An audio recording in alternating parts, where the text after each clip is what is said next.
जय श्रीमन नारायण। ए पर जे टिप्पणी हम करे जा रहल बा रामानुजदास श्रीमान गट्टू वेणुगोपाल स्वामी जी के द्वारा दिहल गयल बा। अध्याय 7 ज्ञान विज्ञान योग श्लोक 8।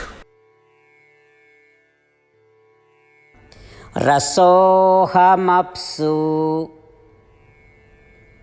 कौन्तेय प्रभास्मि शशिसूर्ययोः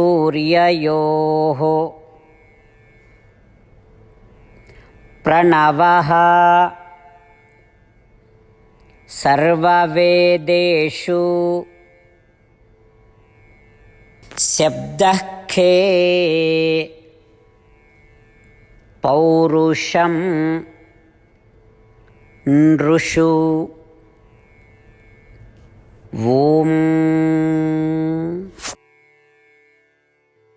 गीताचार्य श्री कृष्ण परमात्मा अर्जुन समेत हमनी सब के ज्ञान विज्ञान योग सिखा रहल बानी। परमात्मा कह रहल बाड़न की अर्जुन ई पूरा सृष्टि हमार दे बा। एकर मतलब ई बा कि ई सृष्टि अपने आप में एक बा। ई तरह हम पानी हई जे एक सृष्टि में बा और हम प्रकृति के पानी के स्वाद हई जे ई सृष्टि में बा।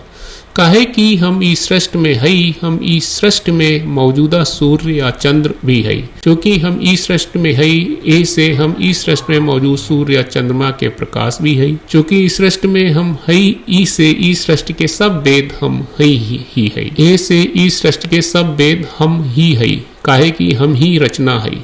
अर्जुन काहे कि हम ई सृष्टि के हई, यही से ई सृष्टि में मौजूदा सब जीव के क्रिया शक्ति भी हम ही बानी। जैसे कि परमात्मा श्री कृष्ण आपन नारायण तत्व आपन सर्वव्यापी दर्शन के सिद्ध करत बाड़े।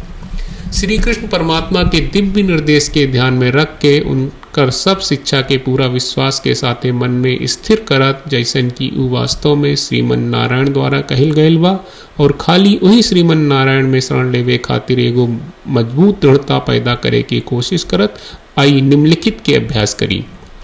जब भी हम हमनी के पानी पियब तब श्री कृष्ण परमात्मा के याद करब। जब भी हमनी के चंद्रमा या सूर्य के प्रकाश देखब तब श्री कृष्ण परमात्मा के याद करब। जब भी हमनी के ओम कहब तब श्री कृष्ण परमात्मा के याद करब। जब भी हमनी के कौनो आवाज सुनब तब श्री कृष्ण परमात्मा के याद करब। याद रखब कि हमनी के भीतर जौन शक्ति काम करेला उ श्री कृष्ण परमात्मा से बा। एकर अभ्यास करत हम श्री कृष्ण परमात्मा के शब्दन के जैसन वा वैसन दोहराई जा। रसोऽहमप्सु कौन्तेय प्रभास्मि शशिसूर्ययोः प्रणवः सर्ववेदेषु शब्दः खे पौरुषं नृषु। श्रीमद् भगवत गीता का पूरा सार श्री कृष्ण परमात्मा ने अध्याय 18वें के श्लोक 65 से 70 में 8 काम करे खातिर दिले बाड़े। श्री कृष्ण कहले हम ओ लोगन से प्रेम करनी जो लोग इन 8 बातन के मान तारे। हम ओ भक्तन के हर तरह से रक्षा करब। श्री कृष्ण परमात्मा के द्वारा बोलल गईल संपूर्ण भगवत गीता सुनला के बाद अर्जुन कहले करिष्ये वचनम त्वा, जेके मतलब बा कृष्ण मैं उही करब जौन आप कही। यही कारण बा श्री कृष्ण अर्जुन के हर तरह के सफलता आ विजय प्रदान करेले।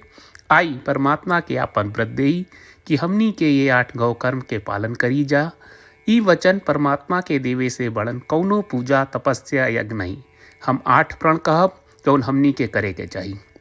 आप सब कृपया इन्हन के आपन दिमाग और दिल में सोची। श्री कृष्ण के आपन वचन देवे के ई तरीका में हमनी सबकी कल्पना करे के चाहिए कि श्री कृष्ण का चेहरा खुशी से चमकत बा और खुशी के एहसास करत बा। जय श्रीमन नारायण। यहाँ हमनी के 8 वादा बा।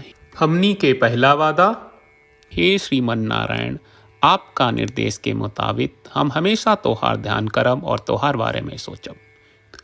हमनी के दूसर वादा, हे श्रीमन नारायण आपका सलाह का अनुसार हम हमेशा आपका भक्त रहब।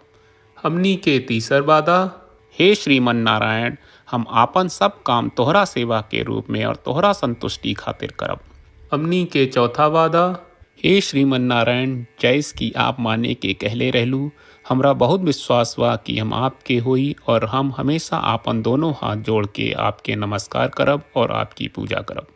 हमनी के 5वां वादा, हे श्रीमन्नारायण, हमरा के तोरा बात माम एकम शरणम ब्रज 1866 याद कहले, जहाँ आप हमरा के आपन का अर्पित करे का कहा। श्रीमन्नारायण, मैं हमेशा तोरे शरण में रहा। हमनी के छठवां वादा। हे श्रीमन्नारायण, हमरा के तोहरा बात माँ सुचहा 1866 याद कहले कि आप हमनी के शोक ना करे का आश्वासन दे रहे बड़े, हम अब और शोक ना करब।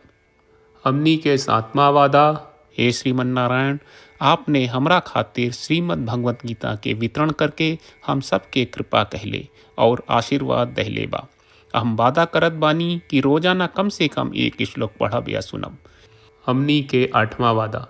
हे श्रीमन्नारायण, आप गीता के पूरा मानवता तक ले गयलू। हम गीता में आपके दिव्य वचन के उन भक्तन तक पहुँचावे के प्रयास करब जे गीता से अपरिचित बा। हे श्रीमन्नारायण, हम उई करब जौन तू करे का कहब। हम ऐसन व्यवहार करब जैसन आप चाहत बानी और हम खाली आपका खातिर काम करब। श्रीमन्नारायण के रोज आपन वचन देहल कि हम ओइस करब जैस आप कहत बानी, ई अपने आप में बड़न पूजा बा। श्रीमन्नारायण, करशे वचनम त्वा। श्रीमन्नारायण, हम तोरे निर्देश के मुताबिक काम करब। सर्वम श्री कृष्ण अर्पणम अस्तु। जय श्रीमन्नारायण। रसोऽहमप्सु कौन्तेय प्रभास्मि शशिसूर्ययोः प्रणवः सर्ववेदेषु शब्दः खे पौरुषं नृषु ॐ रसोऽहमप्सु कौन्तेय प्रभास्मि शशिसूर्ययोः प्रणवः सर्ववेदेषु शब्दः खे पौरुषं नृषु। श्रीमन्नारायण, करिष्ये वचनं तव। सर्वं श्रीकृष्णार्पणमस्तु। जय श्रीमन्नारायण।